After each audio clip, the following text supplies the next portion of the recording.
यवतमाळ जिल्हा हा कापूस उत्पादक शेतकऱ्यांचा जिल्हा आहे आणि यवतमाळ जिल्ह्यातील कापूस उत्पादक शेतकरी आहे जो सध्या चिंतातूर पाहायला मिळत आहे.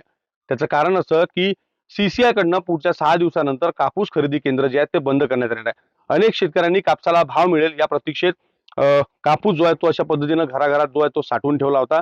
कुठेतरी नापीक आणि अतिवृष्टीमुळे ग्रासलेल्या शेतकऱ्याला कापसाचा भाव वाढल्यानं कुठेतरी दिलासा मिळेल.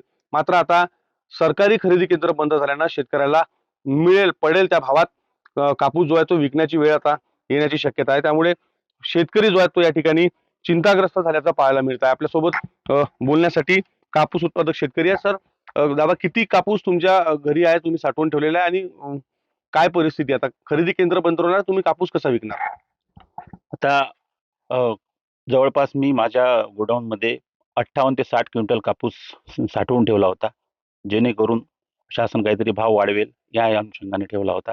परंतु आता 5 ते 6 दिवसानंतर सीसीआयची खरेदी जी आहे ते बंद होणार आहे.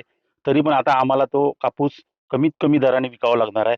प्रायव्हेट व्यापारी सगळे आता म्हणजे रेट देणारच नाही हे ठरलेलं आहे. निश्चित सीसीआयची कापूस खरेदी केंद्र जी आहेत ती आणखी काही दिवस जी आहेत ती या ठिकाणी सुरू ठेवावी अशी मागणी या शेतकऱ्यांकडून केली जाते. आणि जर ही खरेदी केंद्र जी आहेत ती बंद जर केली तर शेतकऱ्यांना, व्यापाऱ्यांना जो आहे तो हा माल मिळेल त्या भावात जो आहे तो विकावा लागण्याची परिस्थिती आहे.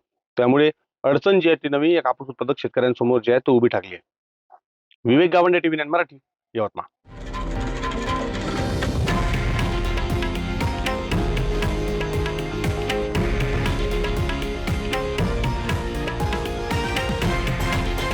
हे आहे देशातील नंबर 1 न्यूज नेटवर्क आणि आपण पाहत आहात TV9 मराठी, एकमेव.